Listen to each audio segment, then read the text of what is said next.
जी, स्वागत है आपका एक और वीडियो में। मैं ठीक हूँ, आशा करता हूँ आप सब लोग ठीक है। ये वीडियो एक डेली ब्लॉग नहीं है, ये बहुत ही इन्फॉर्मेटिव वीडियो है यूज्ड कार्स के बारे में। हम लोग जब भी एक यूज़ कार लेने जाते हैं, काफ़ी ऐसी चीज़ें हैं जो हम चेक कर सकते हैं।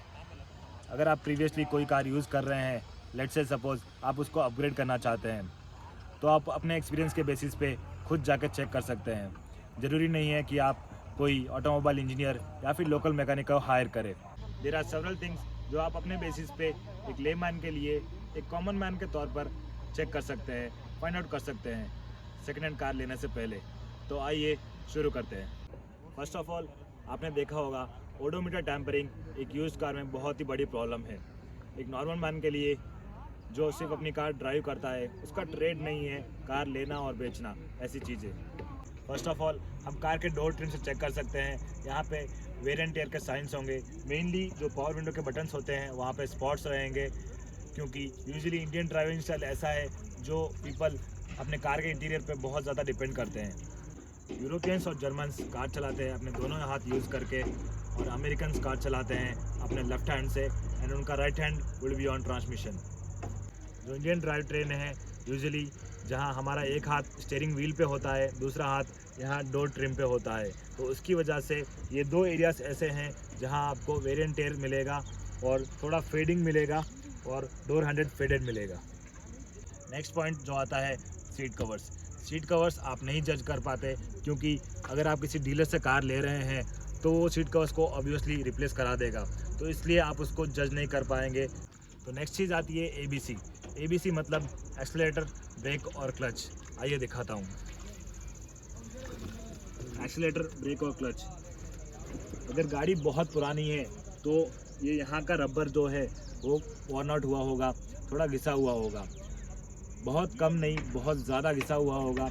ये एक्चुअली ड्राइवर पे डिपेंड करता है, वो ड्राइवर गाड़ी कैसे चलाता है। अगर वो हार्ड चलाता है तो बहुत ज़्यादा घिसा हुआ होगा। कोई होते हैं गाड़ी बहुत ही अच्छी चलाते हैं, वेल मेंटेन रखते हैं, तो उनका क्लच थोड़ा कम घिसा हुआ होगा। दूसरी चीज़, जब भी हम सेकेंड हैंड कार लेने जाते हैं तो हम कहाँ पे ठगे जाते हैं।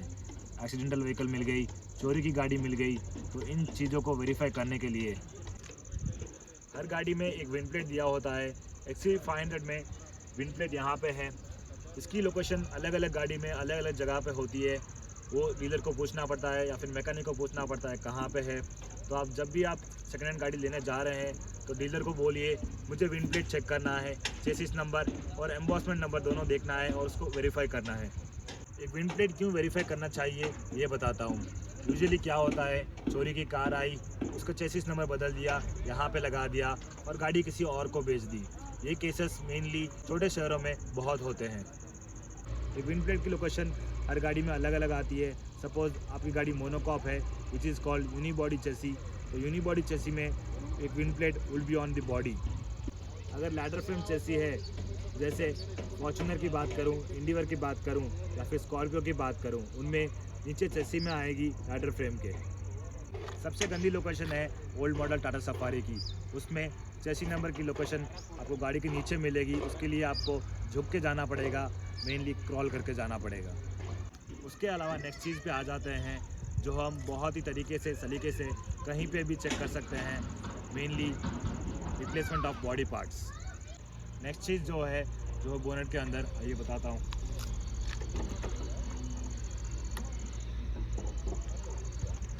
बोनेट के अंदर ये चेक करेंगे कि यहाँ पे जो ये नट बोल्ट्स हैं उनके ऊपर चाबी पाने के निशान है कि नहीं। अगर चाबी पाने के निशान आपको मिलते हैं तो बोनेट कभी आपका गाड़ी का ओपन हुआ है, और यहाँ पे देखिए यहाँ पे चाबी पाने के निशान नहीं है, तो इसका मतलब ये बोनेट कभी ओपन नहीं हुआ है, गाड़ी एकदम सही है। Secondary thing is the sealant.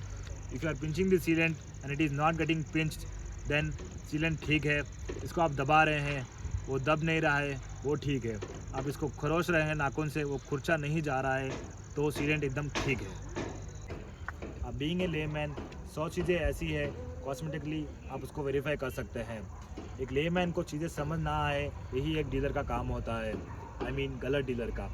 ऐसे बहुत से डीलर है जो अच्छा काम करते हैं, जो लोगों से गलत काम नहीं करते हैं, लेकिन वो बोलते हैं ना, एक मछली पूरे तालाब को ख़राब कर देती है, वैसे ही एक गलत डीलर पूरे डीलर कम्युनिटी को नाम बर्बाद कर देता है। तो नेक्स्ट चीज़ आती है गाड़ी के अंडर बॉडी रिपेयर की। आई मीन यहाँ के अंदर बॉडी रिपेयर की। ऊपर वाला पार्ट प्लास्टिक का है, अगर ये रिपेयर हुआ भी है तो इससे एज सच कोई दिक्कत नहीं आएगी। बड़ी गाड़ियों में छोटा मोटा डेंट स्क्रैच होता ही है, तो कोई भी बॉडी पैनल रिपेंट हुआ हो, आई मीन रिपेंट हुआ हो, मैं इस बात को वापस रिपीट करना चाहूँगा, रिप्लेस नहीं रिपेंट हुआ हो, तो उस चीज़ को लेके आपको घबराने की कोई ज़रूरत नहीं है। आप उस गाड़ी को ले सकते हैं। अगर ये पार्ट चेंज हुआ होगा तो यहाँ पे आपको ये नट बोल्ट्स खुलने के निशान मिल जाएंगे। उसके अलावा दरवाज़ा या फिर कोई और पार्ट्स रिप्लेस्ड है तो वो हम यहाँ से वेरीफाई करेंगे।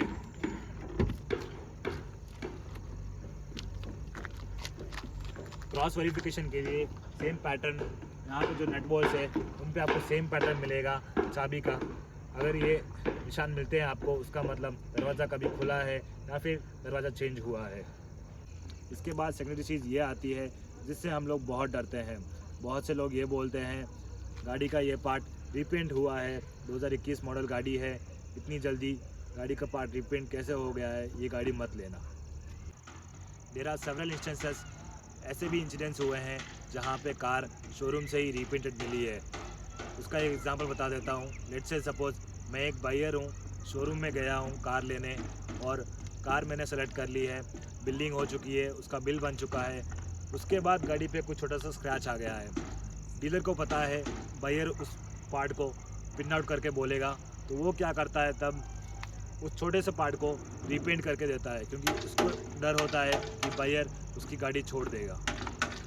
रूल यही कहता है कि डीलर सिर्फ गाड़ी के उतने ही पार्ट को रीटच करेगा, पेंट नहीं करेगा, रीटच करके दे देगा। यूजुअली ये पीडीआई के बाद होता है। अगर पीडीआई के पहले होता है तो गाड़ी की बिलिंग नहीं होगी, आप दूसरी गाड़ी ले सकते हैं। डीलर बिल की गई गाड़ी अपने पल्ले नहीं ले सकता। मैं हूँ या आप हो, 7 लाख रुपए की गाड़ी अगर महीने में 2 भी आ गई तो जितनी उसकी 14 लाख की उसकी बचत नहीं होगी जितने में गाड़ी उसके पल्ले पड़ जाएगी। तो आइए अब बात करता हूँ गाड़ी की मॉडिफिकेशन की। मॉडिफिकेशन में मेन पॉइंट ये बोलना चाहता हूँ कि जब भी हम मॉडिफिकेशन कराते हैं तो उसको लीगल तरीके से कराएं। आप इलीगल तरीके से मॉडिफिकेशन कराएंगे तो आप मुश्किल में पड़ सकते हैं। अभी रिसेंटली एक केस हुआ था कश्मीर में, उसमें एक बंदे ने महिंद्रा थार को इलीगली मॉडिफिकेशन कराया था, तो उसको 6 मंथ्स की जेल हुई और कुछ फ़ाइन देना पड़ा। तो मैं चाहता हूँ आप ऐसी कोई काम नहीं करें जिससे आप मुश्किल में पड़े। जो भी मॉडिफिकेशन कराए लीगली कराए। अगर वीडियो अच्छा लगे तो लाइक, शेयर एंड सब्सक्राइब करें। अगर आपको कोई भी डाउट हो या फिर कोई भी क्वेश्चन हो तो कमेंट में पूछ सकते हैं। इंस्टाग्राम पे मुझे DM कर सकते हैं, उसका लिंक मैं डिस्क्रिप्शन में दे दूँगा। तो मिलते हैं आपको नेक्स्ट वीडियो में।